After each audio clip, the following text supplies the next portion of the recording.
boa tarde. O juiz Mauro Antoni, da terceira vara do Tribunal do Júri, deve definir até o fim desta semana se aceita ou não a denúncia contra os 11 indiciados suspeitos de envolvimento na chacina de julho do ano passado.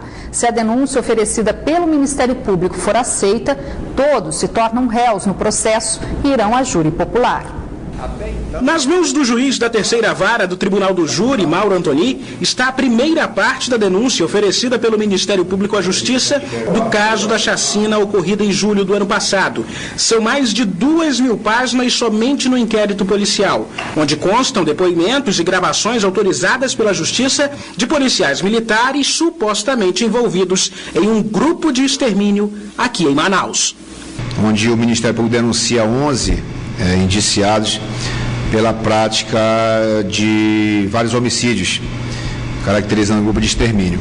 O magistrado ainda diz que é cedo para dar algum posicionamento sobre o desvio de conduta dos policiais militares citados na denúncia. Então, o que eu posso dizer é que o Ministério Público, juntamente com a polícia, com a força-tarefa que foi montada, encontrou indícios de que esses elementos realmente participavam no grupo de extermínio. Agora, eu não posso dizer se isso procede ou não. Isso vai ser verificado durante a instrução.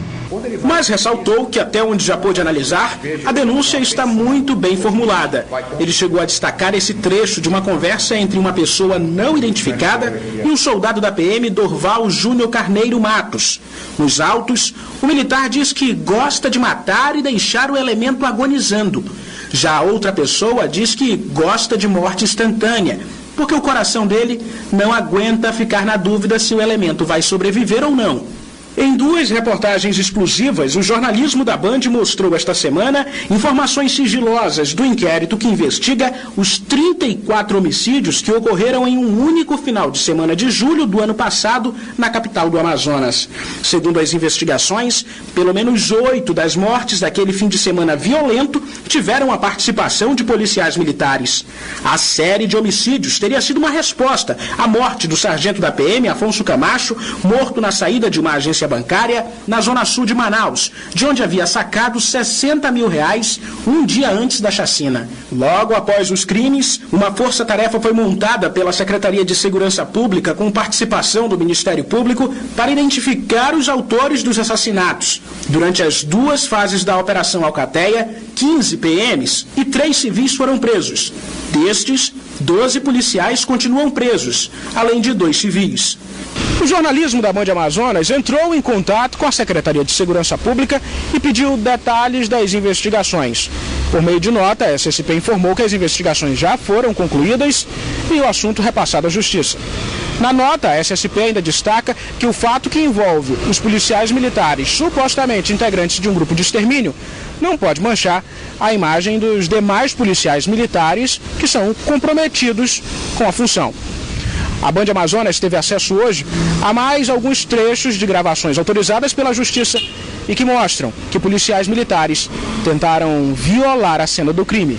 As provas coletadas durante a força-tarefa apontam que o soldado Germano da Luz Júnior, que continua preso, conversa com um segundo PM não identificado. O diálogo dá indícios de uma suposta tentativa de alterar o cenário de um crime por meio da troca de munições usadas. Cadê o material? Aqui, pô, a gente foi pegar e então me deixar lá, pô. Tem 4 defragados aqui. Não, eu quero um empate, tá? Eu não quero defragado, eu quero um empate. Tá, eu vou te esperar por 15 minutos aqui. Eu tô arredondando a cagada que vocês ficam fazendo. A conversa continua em uma outra ligação. Vai lá na portaria do Empório e deixa 3 munições de 38, dá teu jeito. Vamos poder arredondar essa aqui. De posse destas outras provas, o juiz Mauro Antoni tem prazo para dizer se aceita ou recusa a denúncia do MPE. E no prazo de 5 dias eu vou decidir se recebo a denúncia ou não. Se eu decidir pelo recebimento da denúncia, aí o processo vai começar, a ação penal vai começar e os acusados já podem ser considerados réus. E isso deve acontecer até o final dessa semana ou início da semana que vem. Se aceito, os 11 indiciados nesta primeira parte do inquérito se tornam réus no processo e irão à júri popular. Isso aqui Por meio de nota, a assessoria de comunicação da Polícia Militar do Amazonas informou que todo o procedimento investigativo foi coordenado pela Secretaria de Segurança Pública do Estado, que já concluiu os inquéritos entregues à Justiça.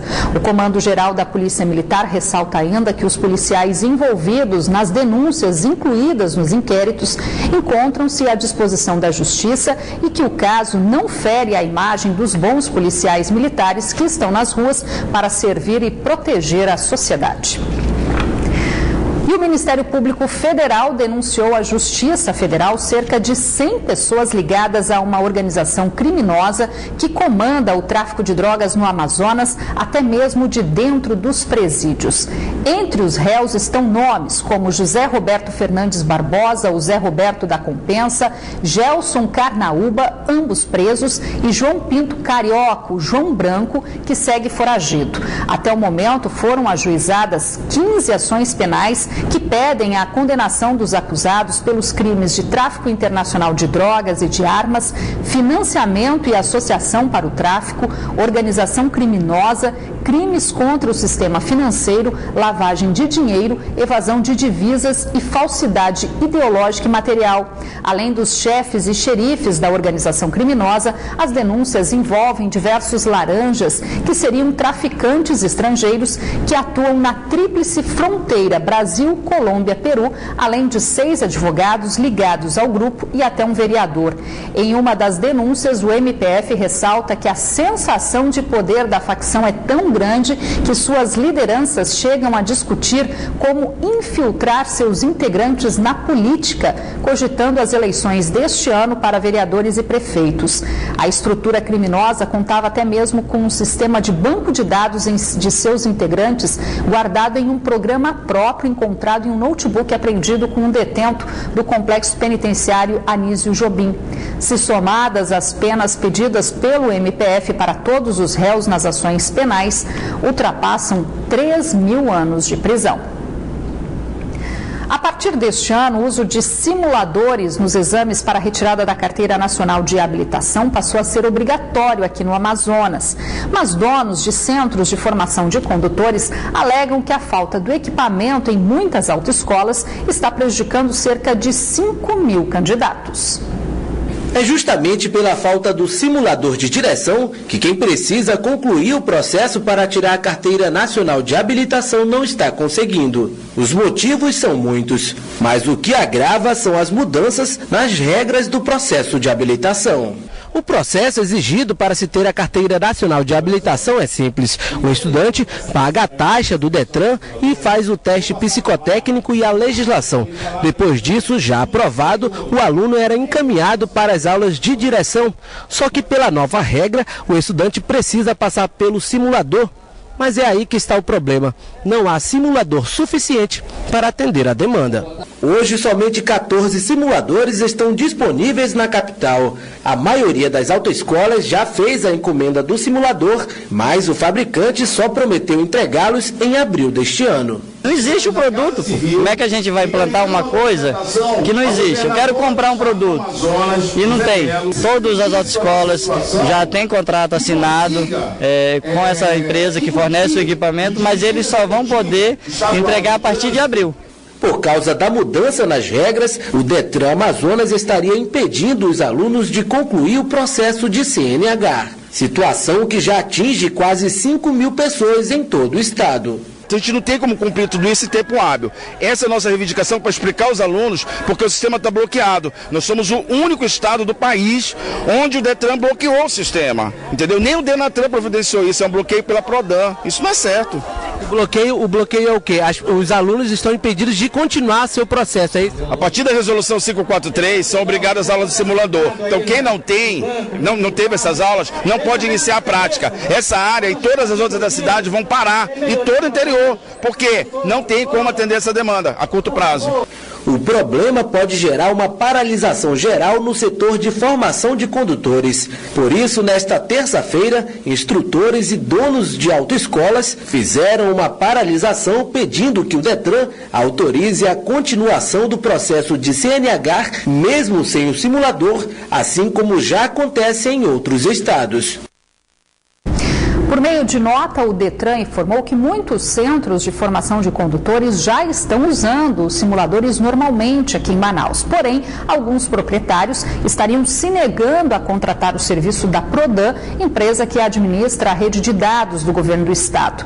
De acordo com o Detran, eles querem que o órgão pague pelo serviço, o que é ilegal, já que não se pode usar dinheiro público para beneficiar a iniciativa privada.